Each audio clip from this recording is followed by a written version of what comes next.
Good afternoon, everybody. Match 7 of the 1995 Cricket World Cup was played in Karachi today. The first match that Karachi's hosted in this World Cup. It was a match between England and South Africa. England lost a pretty close fought contest against the Australians, earned by 30 runs, whereas South Africa chased that brilliant 243 against Pakistan.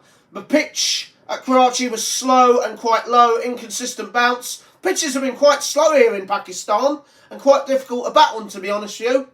But obviously South Africa did well on chase 243 on a slow pitch, and Sri Lanka chased 272 in Lahore on a slow pitch. So Michael Atherton won the toss and led to the bowl for the second time in the tournament.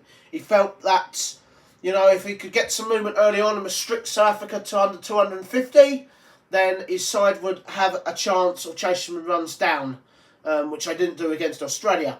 Hansi Cronje said he probably would have bowled first as well, but he said it's good to bat first. Let's try and see whether we can master the conditions. And in the end, it turned out to be very much an anticlimax. Hugely disappointing performance from England.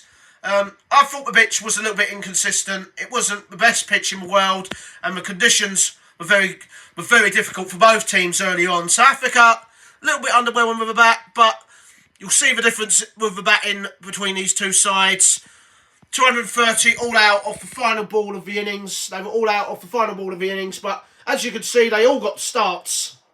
The South African batsmen, I mean, all their batsmen got off to starts. Kirsten couldn't follow up his 85. He was out for 18, a poor shot. Pulverman promoted because of Andrew Hudson being out due to sickness, and Donald didn't play today because he strained something in his back. Would he be fit for the match against Kenya in a week's time? You'd probably think that he would. Cronje looked very good, 32 or 35 deliveries, continued his good form, but then was caught to a good delivery. Cullinan came back into form, was on 34 and was run out. Callis made 26. Chauncey Rhodes I think he looked the best batsman, 37 off 42 deliveries. McMillan made 11. Pollock got 17 not out of 25 balls. Simcox was out for 1. There was a duck for Craig Matthews in his first bat of the tournament. And De Villiers hit 14 of 16 deliveries as South Africa were all out for 230. Peter Martin, after being whacked for 51 runs, I think it was 51 runs against the Australians, terrific. 4 for 33 of 10 overs. The best bowling performance in the tournament, what turned out to be a man of the match performance from Peter Martin, and yet he ended up on the losing side. Phil de Freitas got the early wicket of Kirsten, but then was quite expensive, 55 for 1. Dominic Cork, first wickets of the tournament, bowled brilliantly, 2 for 36 off 10 overs. Gough was a little bit expensive, 2 for 48 off his 10 overs. Neil Smith, his first match of the tournament, 1 for 40, pretty solid off his 7 overs, football 3 overs, 0 for 17. So 230 all out South Africa, which is exactly what I think Michael Atherton would have wanted, but he was out first ball, the captain, in the first innings, and they got off to the ball and started some really poor shots. It was very difficult to start off with, and England just didn't have a clue really. Hick, 14 off 18 deliveries. Fulton and Stewart played some dreadful shots to get out, 4 and 0 respectively. And at 26 for 4 from 8.5 overs, England were never in the hunt. Neil Smith looked good, 31 off 46 deliveries, and then he got out to a poor shot. And realistically, 65 for 6. It was just a case on how many runs they would win by. So good contributions low in the low order. 11 for Neil Fairbrother. 23 for Jack Russell. I thought he bowled really well. Dominic Cork completed a pretty good personal match. 30 of 59 balls. But obviously there was too much to do at the end. 19 for Phil de Freitas. And then he was ridiculously run out while trying to take Hansi Cronje on. You don't take on Hansi Cronje when he's only about 30 metres from the stumps. He's very lethal. He run him out comfortably. 11 for Darren Gough and 1 not out for Peter Martin. South African bowlers, Pollock was brilliant and for 8 overs, 2 for 16. Funny de Villiers, his first appearance of the tournament, 7 overs, 3 for 27. He basically killed the game the first 10 overs. Craig Matthews, 2 wickets for 30 off his 10. 2 wickets for 30 off 9.5 overs, for Craig Matthews. 2 for 38 for Simcox was very economical. Both Cronje and McMillan both bowled old 6 and 4 overs, 4 and 6 overs respectively. Both went for 17 runs. So in the end, just double check that. Yep, just want to do something there. So in the end, England versus South Africa at Karachi. England won the toss on a slow pitch, elected to bowl first. They bowled brilliantly. Bowled South Africa out for 230 or 50 overs. Peter Martin, 4 for 33 in a fantastic bowling performance, personal performance for him, bouncing back from his thrashing he got against Australia. South African batsmen, though, all got starts. As for the England batsmen, they didn't get hardly any starts. Only Dominic Cork and Neil Smith reached 30 in their innings, and England were all out for 152 in just 44.5 overs. South Africa winning by 78 runs, a comprehensive victory for the South Africans, their first victory over England in the Cricket World Cup, and man of the match for his brilliant 4 for 33, even though he ended up on the losing side, was Peter Martin. He was absolutely fantastic. Although you do have to give a shout out for Cork for his 30 and 2 for 36, who also bowled terrifically well. South Africa are top of Group 1.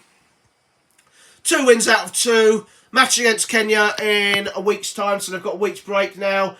England have got Kenya themselves in about 3 days' time, so it ain't that much for England to do. England have now got Kenya and Holland. They've got the 2 best sides in the tournament out of the way potentially. They've got Kenya and Holland. Look to win both those games, and then they can go into their final group match against Pakistan with some form behind them, you'd hope. Tomorrow's match, India versus New Zealand.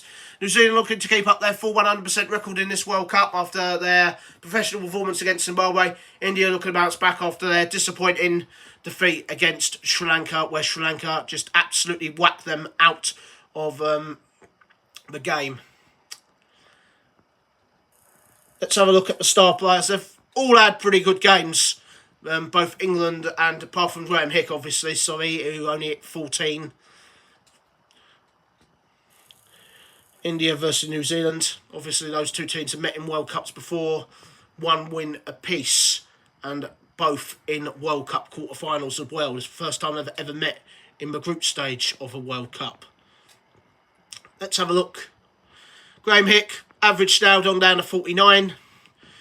99 runs in 2 innings, didn't bowl today. As for Dominic Cork, he's got an average of a ball, 45 of a ball, so at least he's got some wickets. He's bowled really, really well today, and he got 30 with a bat. He's averaging 24 with a bat so far in this tournament, 2 innings, 49 runs. As for South Africa, 77 runs in 2 innings for Cronje. He's got an average now with the bat. 77 runs, averaging 19 with a ball, didn't get a wicket today. And as for Craig Matthews, average now gone down to 25 with his 2 wickets today, 3 wickets in 2 matches. Still pretty early days yet in this tournament. Brilliant performance from South Africa. I thought the pitch was quite difficult to bat on, but it's one of those things on these slow pitches, you're finding it's difficult to bat on for the first 20 overs, but if you don't lose wickets, then in the next 30 overs, the last 30 overs, it becomes a little bit more easier so far. So, I mean, the pitches here in Pakistan have been very, very inconsistent, to be honest with you. They've ranged from being very dry to being very hard, and we haven't seen unbelievable batting so far, apart from, obviously, Mark Waugh in the opening match against England and Ahmed Saleh against South Africa. Those are the only 2 batsmen who have looked pretty good. Even Tendulkar looked good, but got out to a bad shot. He's playing tomorrow against New Zealand. It'll be the first time that India and New Zealand met in the group stage. Their 2 previous meets have been World Cup quarterfinals, and it's been 1 win apiece from each team. So, till tomorrow's match between India and New Zealand, this is me, Lawrence Howell, reporting on the 1995 Cricket World Cup being played here in Pakistan on Pro Lara Cricket and PlayStation. South Africa have thrashed England by 78 runs, are on course for a World Cup quarter-final place. England need to improve very quickly. They've got Kenya in 3 days' time. It's bye-bye from me.